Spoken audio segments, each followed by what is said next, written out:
Eh, dapat nga sana masaya, kaso nadismaya ako.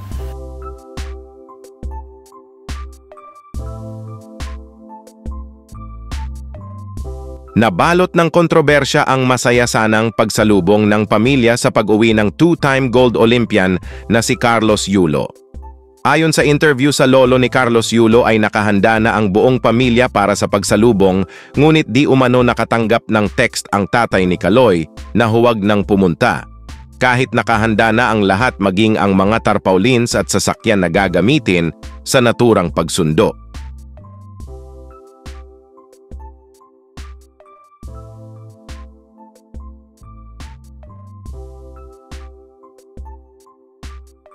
Narito ang kabuuang interview kay Tatay Rodrigo. Kaloy, ano po ba yung pakiramdam mo? Eh, dapat nga sana masaya, kaso nadismaya ako. Di kami pinayagan pumunta doon. Ang pupunta lang, ang susundo lang daw, si President at saka mga piling-piling media. Yun. Kaya imbis na masaya sana kami lahat, nadismaya kami. Dahil naka-ready na kami na sa pagsalubong eh.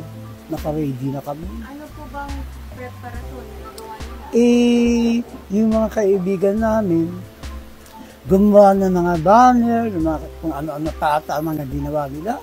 Tsaka nag-prepare din sila ng pagkain para sa amin. Tapos, papahiramin pa nila kami ng kotse na masasakyan ng pamilya. Yun. Bakit daw po kayo hindi pwede? Ano po yung sinabi? Ha? At bakit daw hindi kayo pwede doon? Ano sabi? Hindi sinabi ng papa niya eh. Kasi nag-text daw kaya sa papa niya na wag na daw kami sumama sa pagsalubong.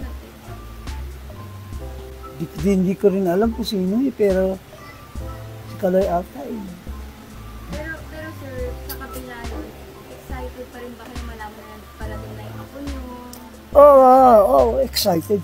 Excited talaga ako sa excited dahil matagal na namin siya hindi nakita eh. Pero lolo, di ba hindi man kayo makasama mamaya sa salubong, di ba may parada po bukas? Oo. At dadaan daw po dyan sa may Adriatic. Ay, naku, wala pa yung oras ng siguro mga 1 hour or 2 hours before, nandun na ako or kami lahat. Saan po kayo pupwesto, lolo? Eh, dito na lang sa may hospital ng Maynila. Kasi, sa may Ross Boulevard yun, yung hospital ng Maynila. Although, dito daw magsisimula sa Cultural Center ata. Pwede din kaming pumunta dun sa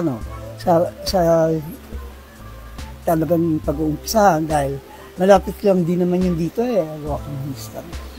Pero lolo, di ba dito sa may Leverisa din halos dadaan eh, kasi may part na sa Adriatico. So, yung bukana ng Leverisa, may balak ba kayo pumunta din doon, mag-abang doon? Oo, kung saan mas malapit, siguro doon na lang kami. Pero kung hindi naman mabilis yung motorcade, marami kami sumunod. Na hanggat di pa kami pagod. Gaano ba ka-importante yan sa iyo na makita siya kahit masulyakan niyo mula sa motorcade doon? Ay talagang minimiti talaga namin makita siya, lalong-lalo na kung nakakasama pa. Talagang gustong-gusto namin. Dahil matagal na namin siya hindi nakasama. Gaano ka-proud ba kayo, Lord, dun sa nakamit nung apo nila? Kayo pa nga di ba yung nagdala sa kanya dun? Oo. Sobrang proud naman kasi napakahirap ng na-achieve niya eh. Hindi talagang, Diyos ko, lalaking bansa ang kinalaban, hindi mo sa katakalain. Isang maliit na bansa ang makakatalo sa kanila. Yun, ganun. Sobrang proud. Lala kang hindi nakatungtong sa lupa. So, bukas po aasahan namin nandun kayo na... Oo. Baka mauna pa ako sa inyo. Dahil, sino po kasama ni Lolo ko sakali? bahala na bukas kasi alam ko maraming magsisisama. Lahat ang gusto sumama, di isasama ko. Lahat yan, yung mga kapitbahay namin, magsisisama din yun. Meron po ba kayong mensahe or payo kay Kaloy ngayon na nandito na siya ulit at siya maraming blessings na dumadating sa kanya?